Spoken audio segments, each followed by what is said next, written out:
Live. I forgot that little simple thing. There we go. So they live right now? Yeah. I should let them know that. Okay, you guys are live right now. Okay. You got a couple minutes, but you're live. Facebook Live. Okay, what else? Okay. Oh, we can get it whether or not their voice is still be on there though. So I guess it's no, their voice ain't on there. We got it.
Good afternoon. Welcome to Girl Talk. This is Miss E, your host.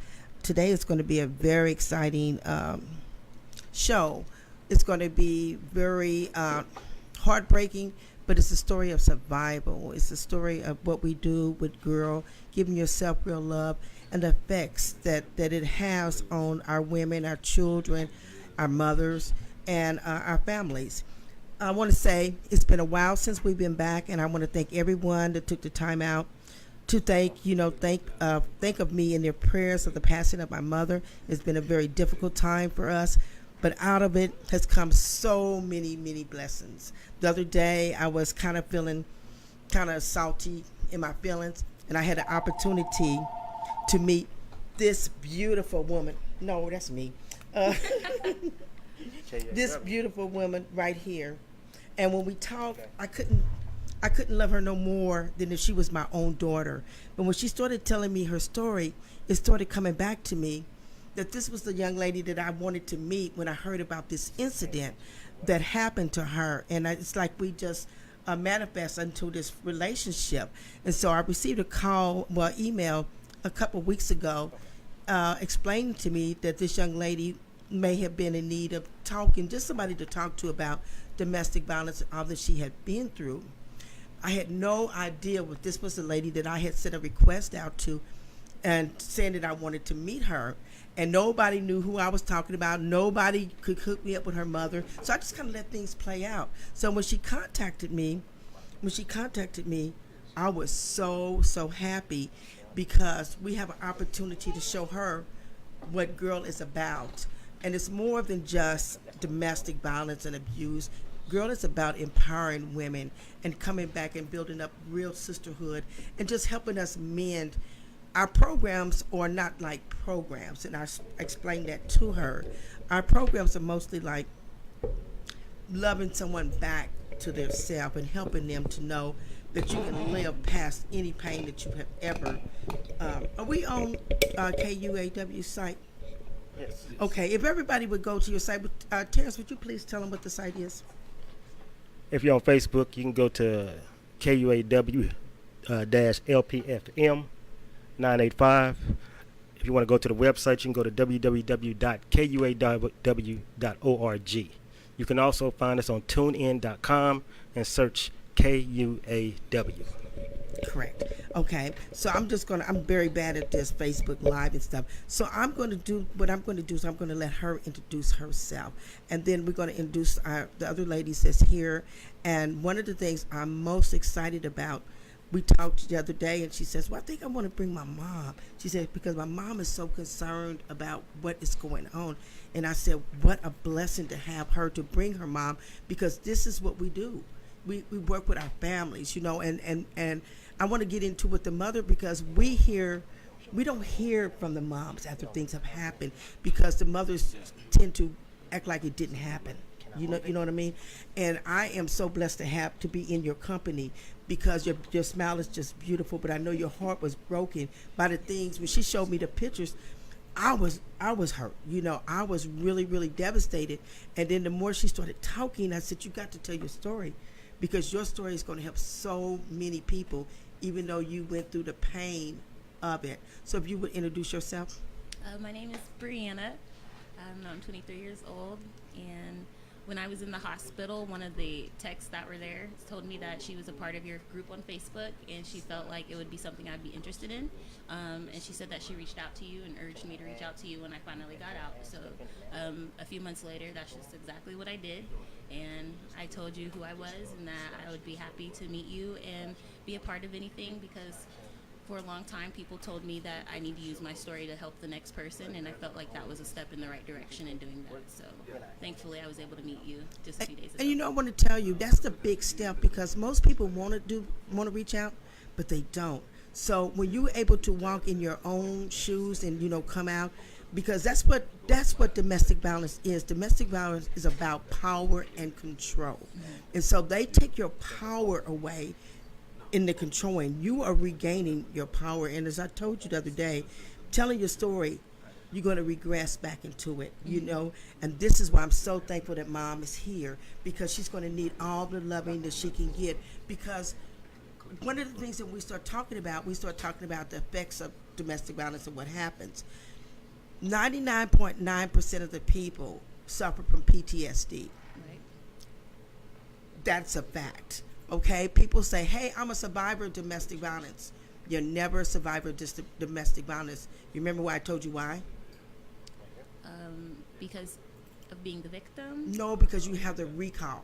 Oh, right. You have the recall. Triggers, So you the always triggers. going through it. So you always feel like it could happen. Like, Mom, when you had birth, you knew it hurt, but you can't recall exactly how it hurt. In domestic violence, you know how it hurts. Right. You understand what I'm saying? So that's why people don't get it. So I want you to share your story with the people if you want to. You can share whatever part of it, that you feel that God has led you to tell. And if it's nothing, then we can start somewhere else. I mean, it doesn't necessarily people have to go deep into your business if you don't want to. Okay. So I met my ex a little bit over a year ago, last year in June, and we met on an online dating website, which I guess was already a red flag, but gave him benefit of the Which one doubt. did you meet on? It was called Plenty of Fish.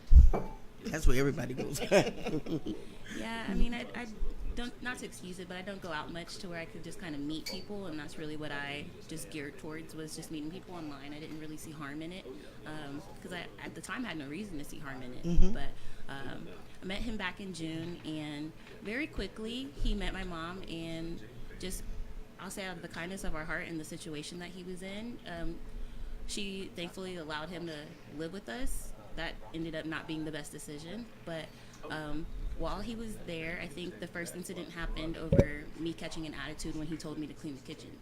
And I'm like, you're a guest in my mom's house and you're telling me to clean the kitchen. And I already had a problem with him telling me what to do, or the way he worded it. But things just kind of heightened, and that led to the first incident of him punching me in the nose. And I ended up getting 2 black eyes from that, and that incident led to him getting put out of the household, but things only got worse after that. Let's see.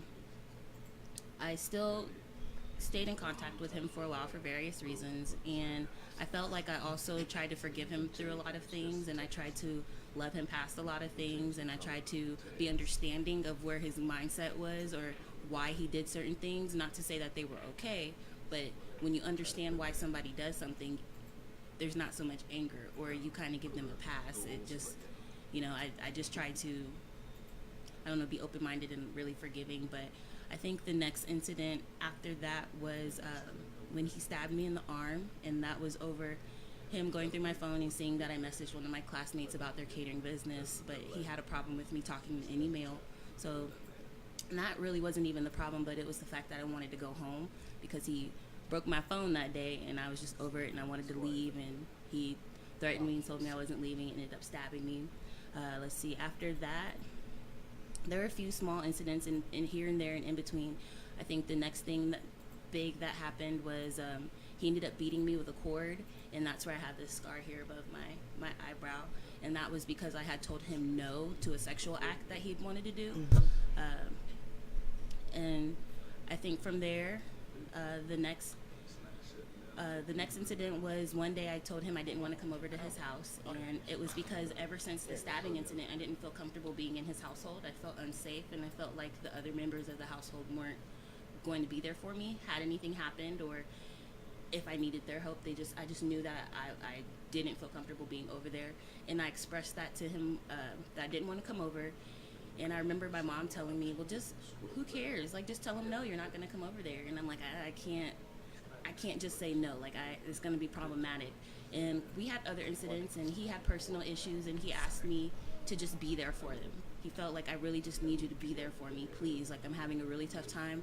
And I was like, you know what? I'll talk on the phone with you as long as you need me to, but I really don't want to come over. And of course, I gave into it eventually, and I ended up going over there anyways. And when I arrived over there, he told me to go to the basement. Now, after about 6 months of dealing with him, I'd never seen the basement, so it was a little off-putting at first. We went downstairs to the basement, and then immediately he pulls out a gun and a knife, and he's flashing the gun at me, and he's telling me that he had to say whatever he had to say to get me to come over, but I messed up by actually coming, and that it was going to be my last day living, and that I wasn't going to be going home. So he went back and forth between the death threats and saying, oh, you know what, I need you to call your job, tell them to send your check here. When your check gets here, we're going to go out of town, but you're not going back home. Then he was looking around for things to hit me with. He was looking for places to hide me, and it was really scary. I remember when he told me to call my job, he had the knife to my neck. He also told me to call my mom and tell her that I wasn't going to come home. And he was like, make sure you don't use any safe words because I'll know if you will.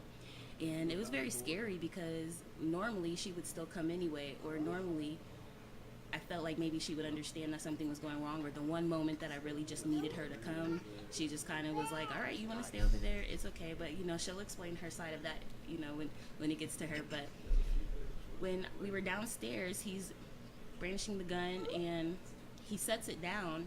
And as soon as he got far enough away, I went for it because I had to make that immediate decision of, it's my life or it's your life. It's my life or his life, and it's not about to be my life today. So I grabbed the gun and I went to fire it at him.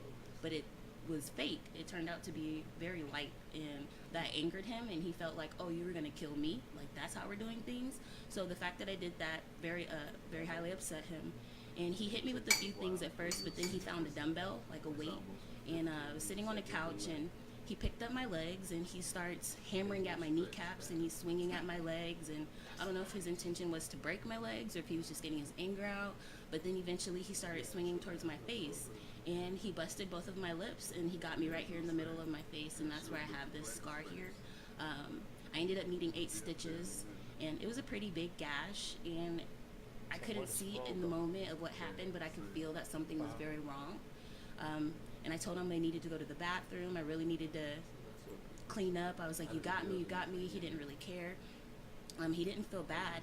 But once he got his anger out, he said, all right, let's go upstairs and watch a movie. I'm not mad anymore. So we go upstairs. He tells me to get some tape, just like some regular office tape to use in place of a bandage. And that was pretty much it.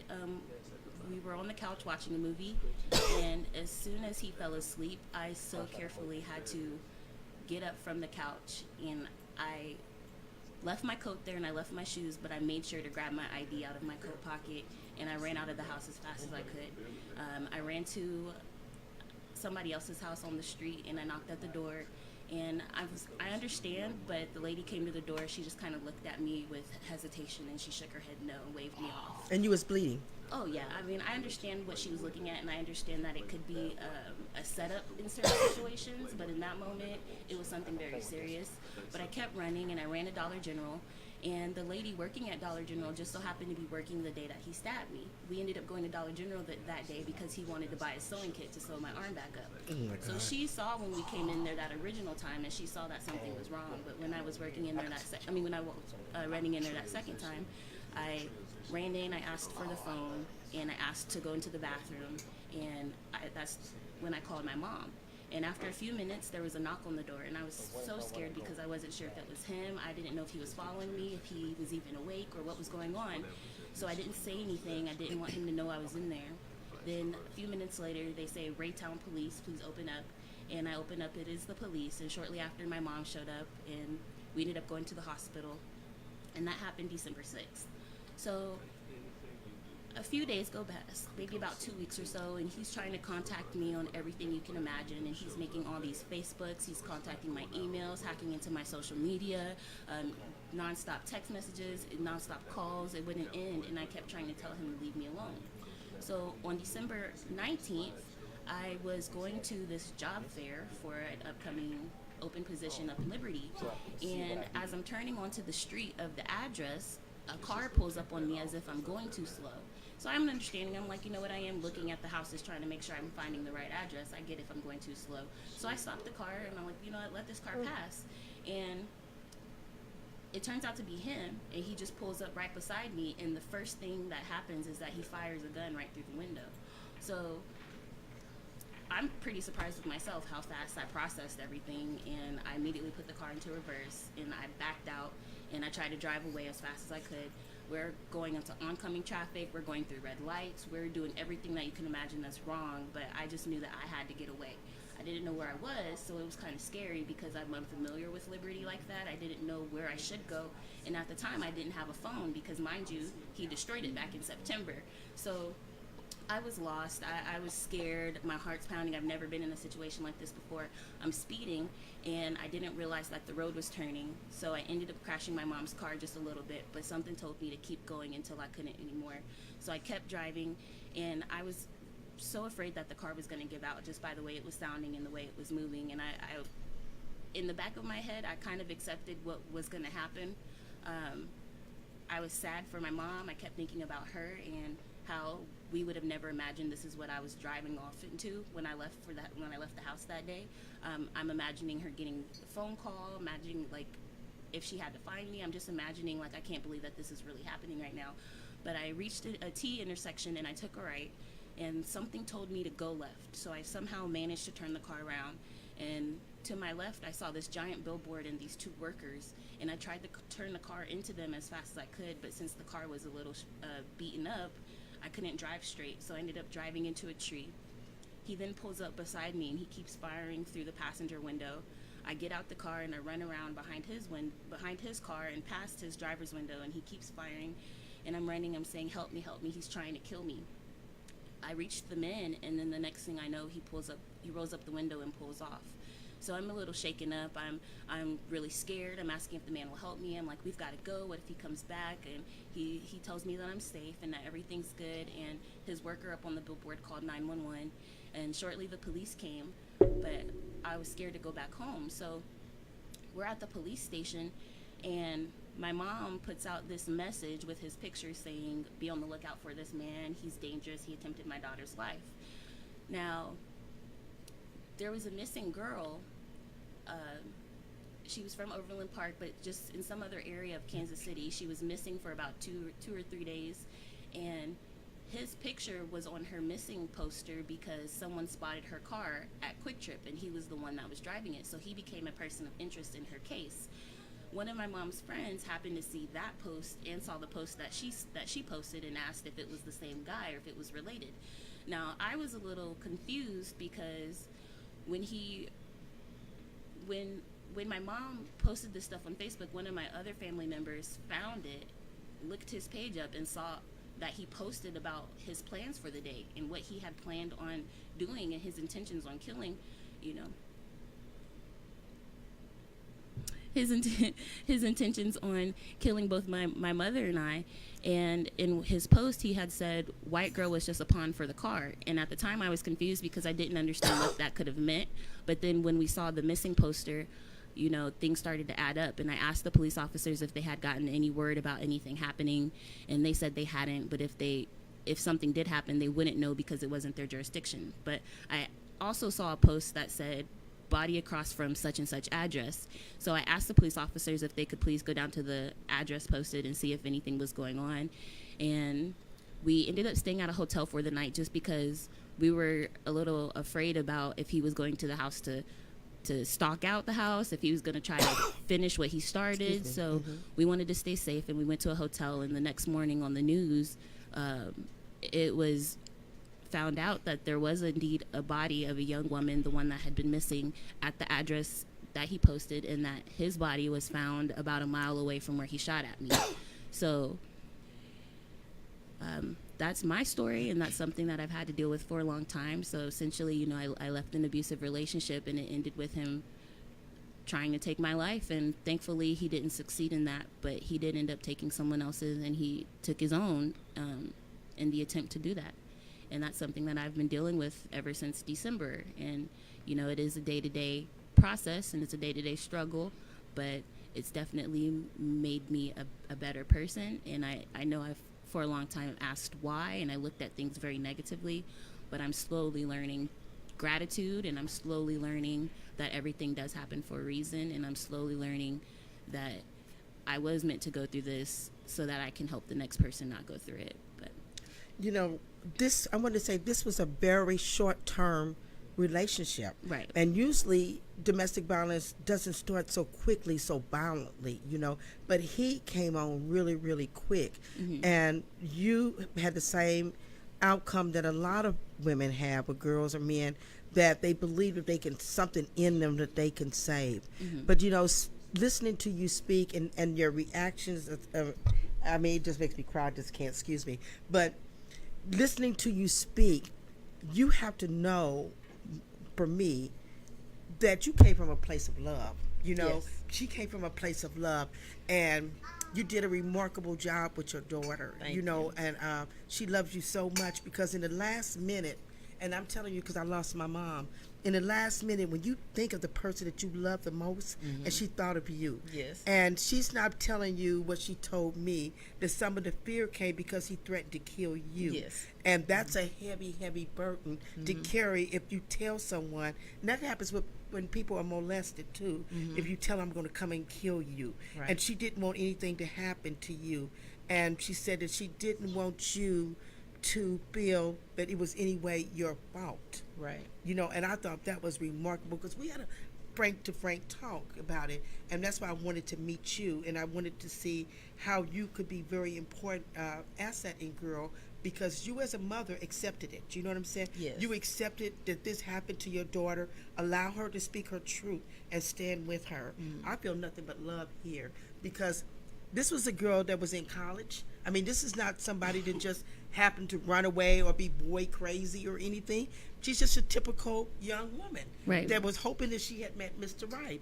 And I could tell that you had no prior domestic violence, because you would have known the signs. Correct. Yeah, I didn't have any experience to compare things to. When things were red flags, as my mom would call them, I didn't see them as that. I just saw them as typical actions of someone who thought things were okay. If someone believes it's okay to do something, you almost can't be mad at them for doing it. And that's how I had looked at things. And so I didn't see things as red flags. And I like you said, I wasn't a boy crazy type of person. So it's not something to where I could, domestic violence or not, compare it to just other, situations that I previously had, because that's also not the lifestyle that I involved myself around or in, or violence or anything like that. It was all very new to me. But the word, I'm sorry, I can do better, I will do better, and then the threatening you, the physical beatings of you is enough to make somebody say, you know what, I'm not going to go, because I know if I go, my mom's gone. Because she had said that, she had told me that he told her that I'm going to kill you, your mom, and then I'm going to kill myself. Or die by the police. Or die by the police, yes. Mm-hmm. So we're going to bring it on to Mom. Mom, introduce yourself. My name's Devonna Kirkwood, and it's been a challenge for both of us. Brianna didn't grow up seeing domestic abuse. I've never been in a domestic abuse relationship, so it was hard for me being on the outside and understanding how to deal with this and be supportive of her. So I've always, known that cliche saying of, why don't you just leave? Mm-hmm. Well, being on this side of it, and not even being actually being a part of the physical abuse, it's not as easy as people think. Not what you had thought before, prior.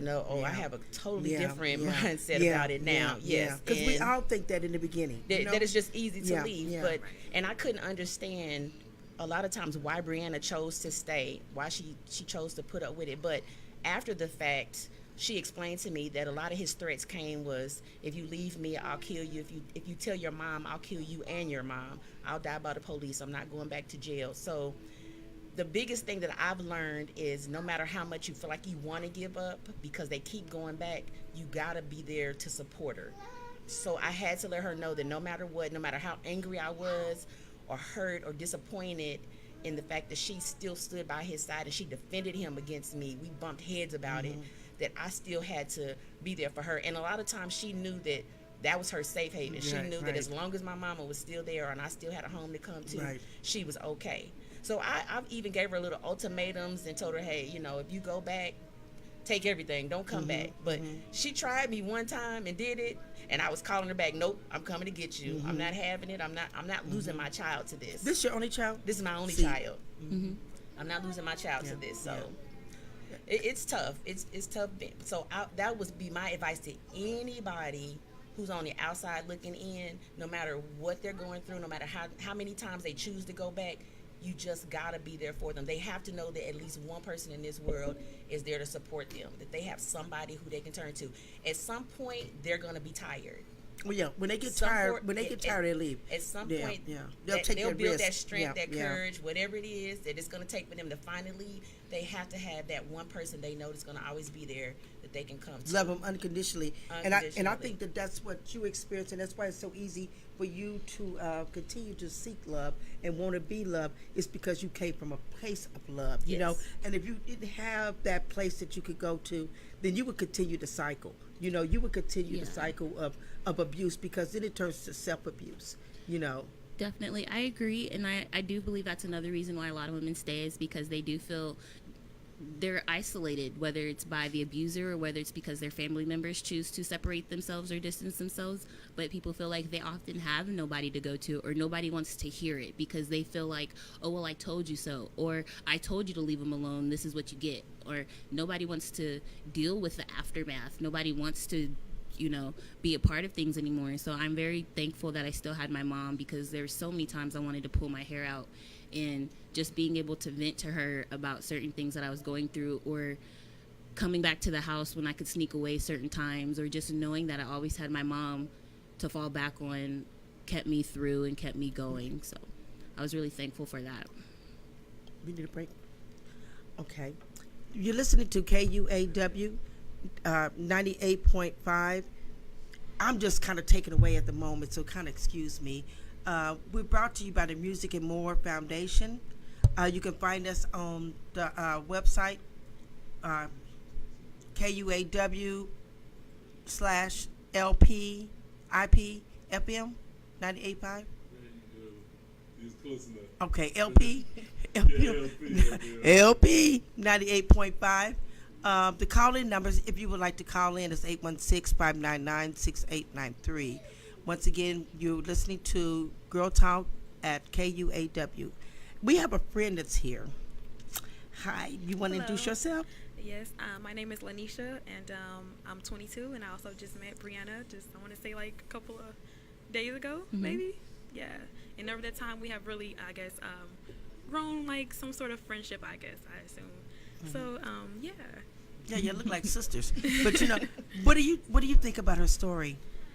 Actually, looking in as a third person's point of view, from the outside looking in, the very first thing that came to my mind was that it was a scary situation to be in as a 23-year-old. I'm 22 years old, so she's like a year older than me, but She had turned 23. Yeah, I was 22 when it happened. Yeah, so being that young, just really that kind of touched me. Seemed like it was surreal and that it can happen to me, being that we are similar in age, and it just made me realize and open up and just think that girls, there's so many young girls out here these days who are experiencing things like this, maybe on not this level, but they don't see the red flags, they don't see the signs and that sort of thing. So that just really opened up my eyes, and it was very surprising for me that for her to tell me that she went through these things, being so young. So yeah. And I don't want to say that, don't quote me, but I think we've had over 14 young women get murdered since the beginning of the year. I know it was 10, but I think we're up to about 14 or something like that. And those are the ones that we're counting, not the ones that they're now counting. Right. Ones that are missing, or the one that they said that serial killers are after, and all of that. But one of the things that you brought up, and I wanted to say that this is one of the signs of domestic violence, where it keeps you in control. When you brought up the sexual acts, that is something that once the physical starts, the sexual starts. That's what keeps women there, because after that they feel degraded. It's like, I'm raped. If you've ever been raped, that's the worst feeling that could ever happen to a woman.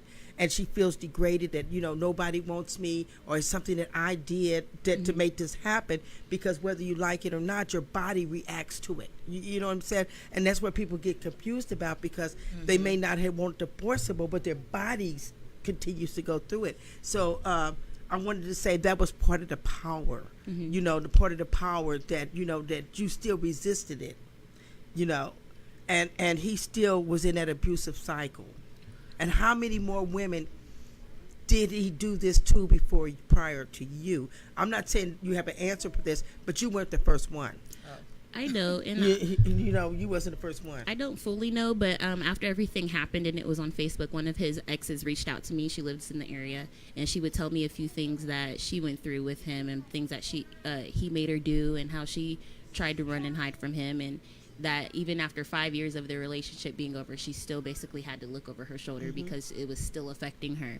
And another lady reached out to me as well, but it just surprised me, and it made me curious of how many other women in his life that he's affected in this way, and it's surprising. Everyone that he came in contact with, correct. Everyone that he has had a somewhat of an intimate relationship, and it probably started off with him being abused somewhere in his life, because normally abused people will turn around and become the abuser if they don't seek help. And it could have been emotional abuse. It could have been any of that. But I honestly feel like everything in his life was out of control in some sense. And I think that's the one thing that he felt he had control in. Yeah. And that's Because we were bearers of secrets. Well, when he was younger, his mother died from domestic abuse. Okay. So he's been a part of it all his life, and I want to say that his grandmother even experienced some abuse. So that's all he knew. But it really goes back to kind of what Brianna said, is that was the only thing he felt like he could control. He could control other people around him, the elements of things that were happening to him, but he could control those people who in his life. So when the cord accident happened, you know, and he was bold, he would literally call my phone looking for her, and he told me that it's his place to discipline her when she gets out of line. Wow. So I'm telling him, oh, so you putting your hands on my child, so then it's my place to come around there and put my hands on you as well. So he was exposed to that. So that's all he knew. But just like Brenda said, that was his way of trying to keep control. And he tried so hard to put a separation between us. He would tell her, oh, you listen to your mother, but you don't listen to me. You either choose me or you choose your mom. I wasn't going to allow her to make a choice. I made that choice for them. You're not taking my child from me. I don't care what. I was going to do whatever it took to keep my child safe by any means necessary. And see, that's what hurts, because you said you picked up that gun, and if you would have shot him and killed him or wounded him severely, you would have been locked up. Same thing for you, because as me being a mother, I would have done anything necessary too, you know, and then you've been taken away, you know. Yes. And so much is lost when we're in these type of relationships. Y'all would have never got an opportunity to meet. You know, I would have never had grandchildren. Yeah. I mean, she's my only child, and she doesn't have children. Yeah. He would have took away my opportunity to have grandchildren. and that's what people don't understand. You don't even have children by this man that was abusing you.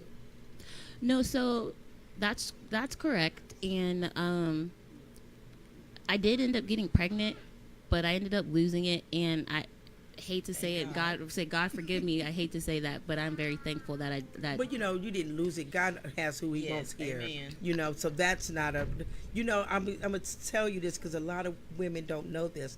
Through our monthly cycles, when we have blood clots, those are usually aborts, and people don't realize that you get pregnant more than you know. But when you have those blood clots, that's God's way of cleaning you out. So a lot of times that that may not happen. Oh, okay. I'm sorry. I don't know. I was just scared because I felt like that was Oh, that would have been horrible. it was going to force me to stay in contact with him at some point. I felt like there was absolutely no escape at that point, and I felt like God did allow me to not have to deal with that for a reason. But thankfully, yeah, I don't have any kids with him. Yeah, thank God. I want to ask you, Mom. You're a Kirkwood. Yes. By born into. Yes, that's my. Oh, I know some Kirkwoods, and I know that he's really blessed that the ones that I know did not find him before the police, before he Yes. did himself. You Yes. know, and I know that y'all are really, the Kirkwoods I know are God-fearing people. Yes, you know? absolutely. Yeah. So I think that you have a wonderful, story, a base of life, And when we talk about, I don't want to just talk about domestic violence, because you have so many different gifts too. Oh, you thank you. you have a lot of gifts too. And you told me one thing that really just touched me. She said, I want to be a servant. Tell the people what you mean by that when you say I want to be a servant. I just love being of service to other people. I love giving back to other people. I love helping others.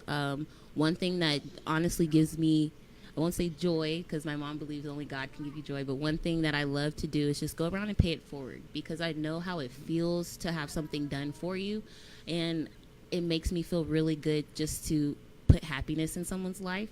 And when I was younger, I used to have this daily motto of each and every single day, I wish someone would go home and say that although their day was just okay, I made them smile in some kind of way.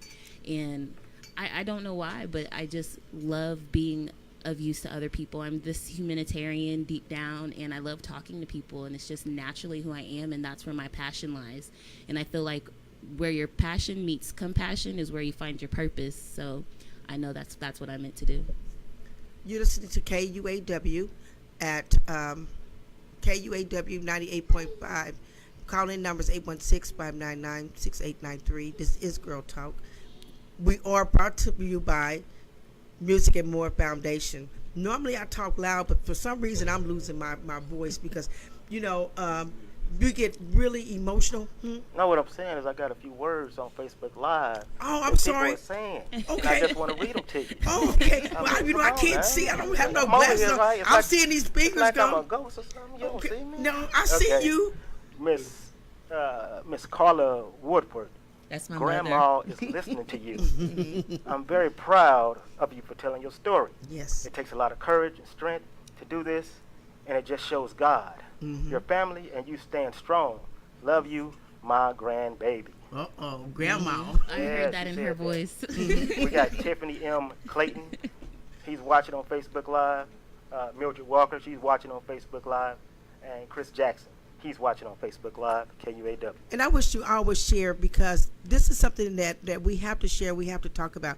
We have to break the silence on domestic violence, and that's what Girl works hard to do, is break the silence on domestic violence. But we the most well-kept secret because unlike you, Mom, nobody wants to know that their daughter has been tell that story. So this is why you two I tell her together. to tell it. This is why you two together is a powerful unit because when they can look at you and they can look at you and they say, "Well, no way that this child was a runaway. This child, you can't even give an excuse why this happened." You know what I'm Right. saying? And for you to stand there and you say, "You know what? I don't care. I'm going to stand by my daughter. I'm going to let them know this happened." There's no shame in this because see, once the shame is gone, the control is gone. Right. Because you tell your story before somebody else tells it. That's true. And I had a lot of shame and guilt, but I've since learned that shame only gives him power, and we have to stop giving power to people that don't deserve to have it, especially people who aren't here anymore. So that's something that I'm actively working on. But I did learn, like I said, I'm learning gratitude. I had to change my perspective of why did I go through this? What did I do to deserve this? I believe in karma, or feel like what you put out into the world will come back to you. So I didn't know who did I wrong? Why me? But I've had to learn that this all happened for a reason and that there's purpose in it. And I have to learn gratitude and to be grateful and to be thankful. And I can't look at it like, God, why? I have to look at it like, But thank you have to look at it like this. Just like you willed it and you said, okay, this is what I want. He had a will too. And so when we join up together, we become oneness. Okay, so we have to have an up and a down. So that's how you attracted that, you know, because he Right. wanted something, you wanted something, and both of y'all got together. That's why it's so important that we watch who we come in our space and share our energy with. You know, I always say water reaches its own level. So you may want one thing, and I always learn to say this: never say won't. Because the universe hears you, God hears you, and it always be a continued won't. You know, God said he can take care of our needs. That's true. You know, so won't should not be in our vocabulary. I've heard somewhere that God answers prayers, but so does the devil as well. So The devil don't have no power to answer. Yeah. No, he doesn't. No, he doesn't. No. But it says you just have to be careful for the things that you ask for. You have to figure out where it's coming from and who That's sent right. those things to that's you. right. So. Yeah, and you know we all have that one sense. And my mom used to say the first thing that comes to your mind is God. Anything else is either put by you or put by the enemy. I always say the enemy, and the enemy is our own self. Because when we don't pay attention to our own natural instincts of what's going on, we go against our grain. You know, and do you want to say something, sweetie? Oh no, I was just agreeing with you with the it's kind of like it goes to me like the red flags. You know, you're not seeing those things even though they came to you. Not paying attention to things like that. You know, signs that you maybe saw in yourself or that yourself tried to warn you of. You just looked past it or think it play it off as something else or downplay it into something else. So yeah, pretty much. And it's towards people. People, they have their agendas already set. You know, my granddaughter said something to me one day. She said that the little boys at school was making fun of her because she had skinny legs. And I said, well, my mother said, well, they're only making fun of you because they're paying attention to you. That's right. And we don't think of it back like that. And I told her, I said, Right. well, when I was in school, they made fun of me about my breasts. And I didn't say breasts, I said the T word. And she said, Grandma, what's those? I said, same thing they said, Grandma, what those? But we have to start saying, I tell my granddaughter every time I see her, we have this saying, I am wonderful, I am beautiful, and I am blessed. Yes. And, you know, and I tell her that all the time, because if she doesn't see her beauty, it doesn't matter what anybody else Right. sees. You know what I'm saying? She has to know that she's beautiful, you know. And beauty is not just the skin deep. Right. You know, it has to be within. It's a beauty that you radiate. Yes. You know, when you speak, you know, I'm like, Yana, fix my life. You know, that's what I feel like, you know, sitting next to you. But it's you. And I just want you to know that I meet a lot of people. And a lot of people touch my heart. But you have actually touched my heart from the first time, because for you to be 23 years old and you to reach out, not for somebody to go to a program, but just somebody that says, help me process this. I feel honored. I really do. And that's why I said, you know, I feel very honored to be in your company. And whatever I can give of you that God gives me, I want to give it to you. And you, Mom. You know what I'm saying? Because it takes all of us together. Absolutely. You know, I can't, like I told her when I met with her, I wanted to meet with you. Because a lot of times these girls come from a place of loneliness. They can come to me, but they have to go back.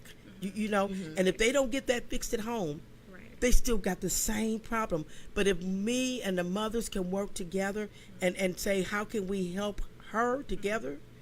And know that we're not fighting over the same issue of trying to take over or try to program, then I know that the village can be rehealed, you know, because it takes all of our wisdom, all of our I agree. pulling together. And I kind of feel like, as her friend, I feel like I kind of take on that role also. You know, just meeting her and being friends with her and hanging out, you know, there are certain triggers and stuff that I do watch out myself, you know, not to make it, you know, a bad time for her, or, you know, to make it less stressful for her, you know. So it definitely takes a team, you know, and stuff like that. So it takes the family, friends, everyone around you, you know, like I said, we were hanging out or whatever, and it's just certain stuff that, you know, she'll tell me, like, you know, okay, that kind of triggers this, kind of does that. She told me that you too. know.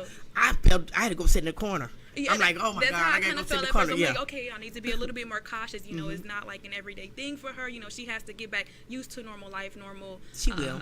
you know, She will. experiences and time, you know, and things of that nature. So, yeah, I definitely agree takes with a that. while, and this it is takes why- a family. And this is why it's so important that we educate ourselves on the subject of not just domestic violence, but emotions and friendships. I mean, true friendship, because, you know, I think social media has really messed us up. It has given us false friends, and it really hurts a lot of people. You know, I used to get mad when people deleted me. You know, I'm like, you deleted me, and then I see you. How Right. dare you speak to me? Exactly. You know what? Stay over there. Yeah, don't come over here. But Don't then say nothing to me. I'm not mad because you deleted me, but really I am mad that you deleted me. And I said, wait a minute, these people aren't even real. You know, they're not even real. You know, they got fake names and all of that, and I I'm feel like- chasing after them. You know, I feel like social media kind of set this fake expectation for what you should have or what Right. it should look like, Right. instead of what in actuality what it is and reality what it is. They have these fake standards they want you to live by. Like, if your friend don't do this, that ain't your best friend. Yeah. If your boyfriend don't do this, he ain't no good boyfriend. Yeah. You know, things kind of like and, that. and then you got to make up people. You know, you got to say, well, I had 10 boyfriends in the last 6 months. Exactly. You dropped me, I got somebody else. In reality, you ain't got nobody. Yeah. You know, but I think that's one of the things that we have to learn to laugh more. You know, I love to laugh. I love to laugh. Definitely. You know, sometimes I laugh at myself. You know, and most of the time that's what I do, laugh at myself. But you know, and you found your smile. You just haven't found your eternal smile because you've been traumatized. So nobody expects you to come out. At least I don't expect you to come out here and act like her. You know, that hasn't been through this. Right. You've been through something that I'm gonna tell you. You've been through something it takes most women 40 years to talk about.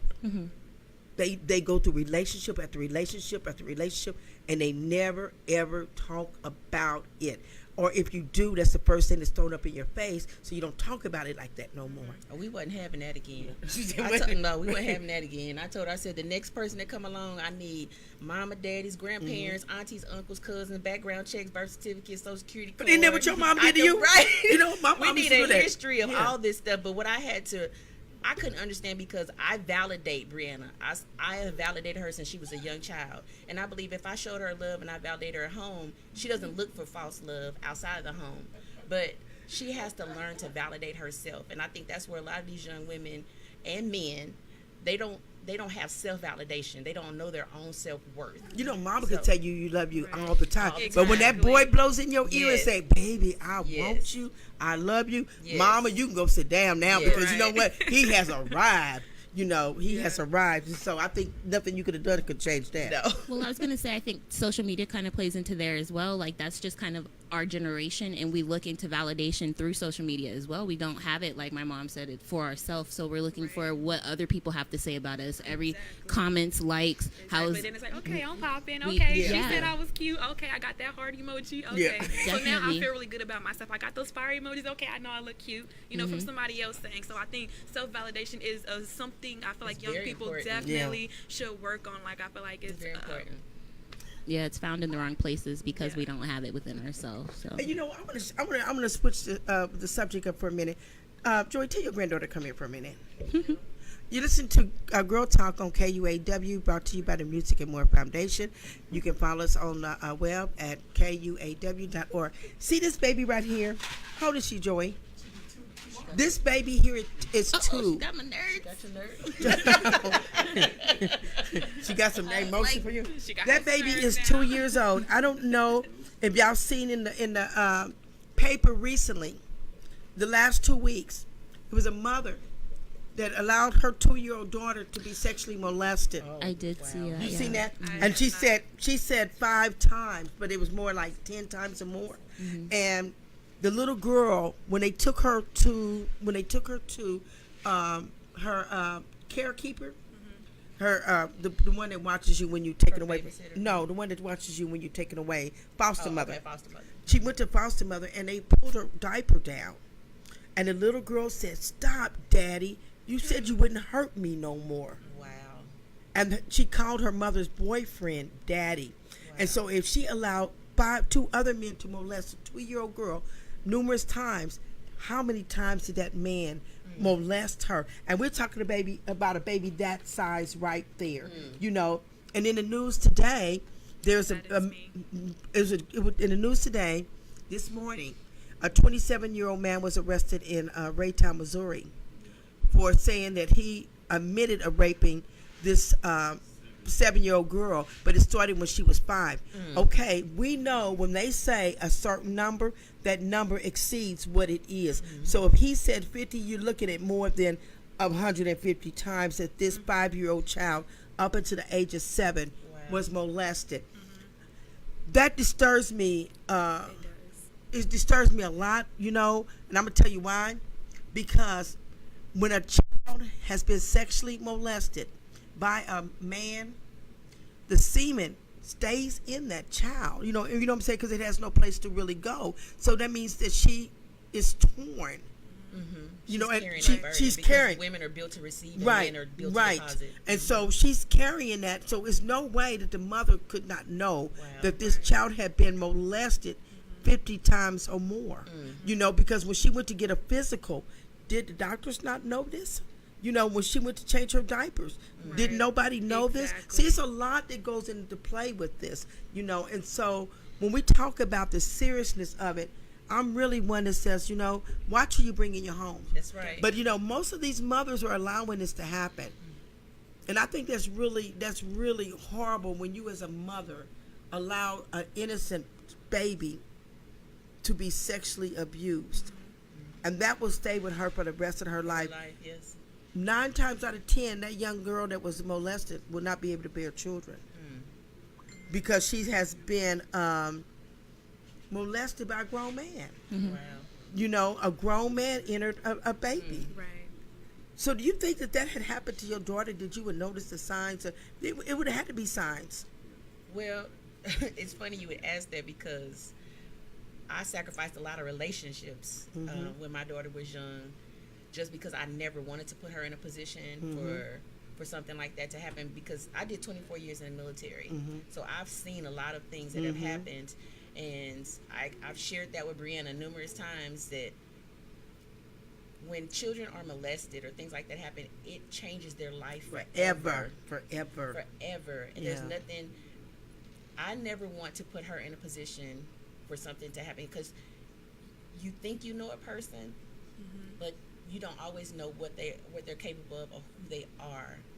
And I didn't want to find that out the hard way, and I never wanted to put my child in that position. So I believe that had something like that, me and Brianna have always had a pretty close relationship, so I believe that if something like that kind of happens, she she would have told me. She would have told. She But would've told me. She would have told you. But her actions would have told you. Her action, yes. Oh, yeah. If her mouth wouldn't have told you, and that's one of the things that girl is. We believe in education and prevention. We believe that if it happens, you can't push it underneath the rug and say, okay, baby, you go on about it, because once you've been violated, it stays with you. And every woman that I've met, whether it's been hardcore or softcore, has always remembered the time that they was violated. And they always remember who was present and who was not present. And I just believe as a mother that we have to have, if we are connected, we have to feel your pain. You feel your mom's pain, and your mom felt your pain. And when she said that she spent 24 years in the military is notorious for women being violated in there. Absolutely. And nobody talks about that. I right now we deal on a daily basis, and it's almost a norm.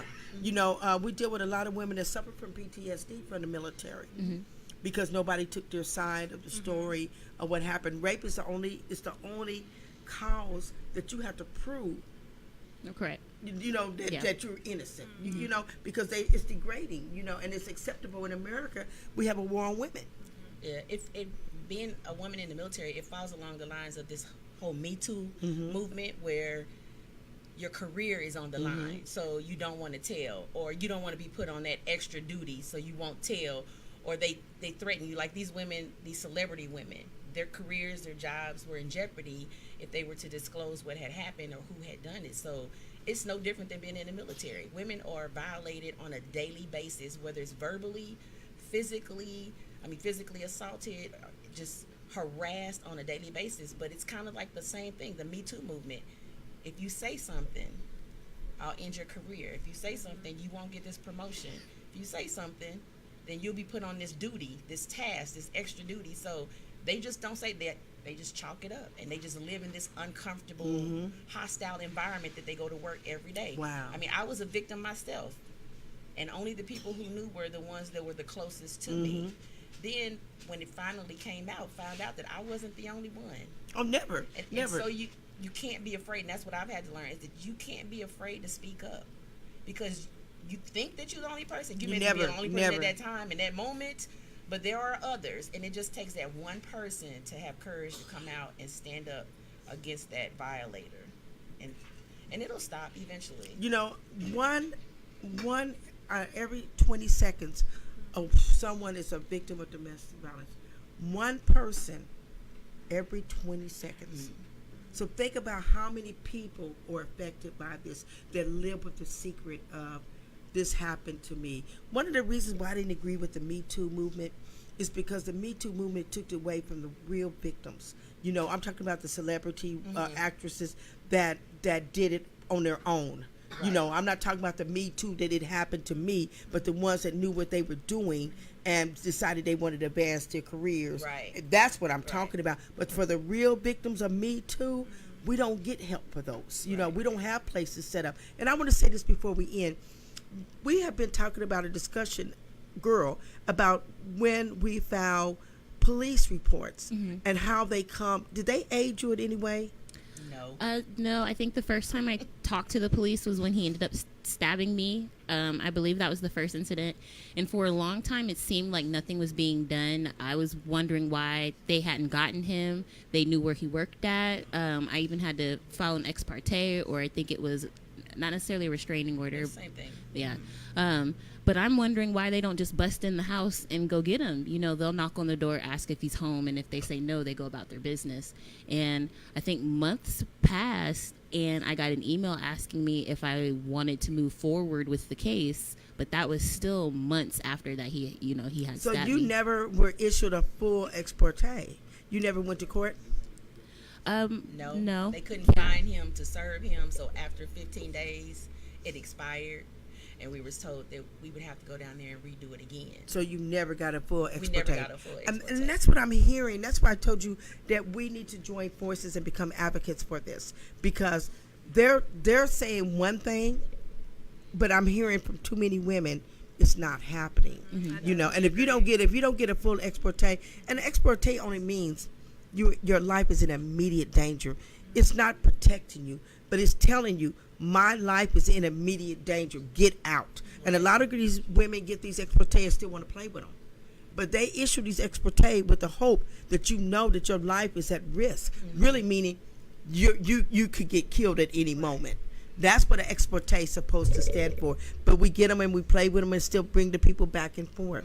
You know? That's true, but I think when actions is taken, it needs to be taken fast, effective, and efficiently. Right. Because I know for me, it was often a threat of tell the police and I'll try, I'll kill you. So when I did go through with the police, and that's also a hesitation I had at first of not wanting to get the police involved. But when I finally did, they did go to the house to try to get him. He, of course, didn't answer the door, but he then knew that the police was now involved, and that fueled the fire a little bit more. So I feel like when the police does get involved, things have to happen fast because they don't Your life is at immediate danger. You're right. Just by going to the police, you're adding more risk to your situation. Right. So I do think more interest and more seriousness needs to be taken into it from their point of views. You would get faster results going to the Jackson County Sheriff Department being evicted. At least they'll stay there till you show up. You know what I'm saying? They will not leave. They're going to stand there until somebody's leaving out of that house. And that's a shame. But I'm hearing this too much that we have to be advocates of our health. And the black women, because I only deal with a lot of black women, that by the time we get involved in this, we're in body bags. You know, we don't get a chance to come back because we don't play with the shelters. We don't do all of that stuff. If I come and tell you I need help, I'm in immediate danger. I mean, I tried exhausted. Right now. Right. I exhausted every avenue there. I guess our time is up. You know, I'm kind of sad that we have to go, but only for the moment. Only for the moment. You haven't gotten rid of us yet. No, we're not going to get rid of you because we made a new family. You know, and Brianna, I told her, I said, I've been asking God for a graphic designer. She said, "Oh, Miss E, I'd love to do that." I said, "This is my new best friend now." She does paintings and everything. She was just showing me earlier today some of her work, and I was just like, "This is really dope. Like, what's the story behind it?" She's like, "Oh, I don't really have a story." I'm like, "Well, girl, you better make one up." That's what I told her. Because it's really, really nice art. It looks like it tells a story itself. Like it has passion and all this other stuff I was telling her about. Because we're both like kind of creative individuals, and I feel like that's what kind of bring us together also. So I'm like, "Girl, you need to tell a brain, make up a story." I told her that. She said, "I think you said you're Aquarius." Are you Aquarius? Yes. That's why, because she's an Aquarius. See, Yeah, she has a lot of talent. Ren has a lot of natural God-given talent, and there's so many things that she wants to do that does not involve her natural talents.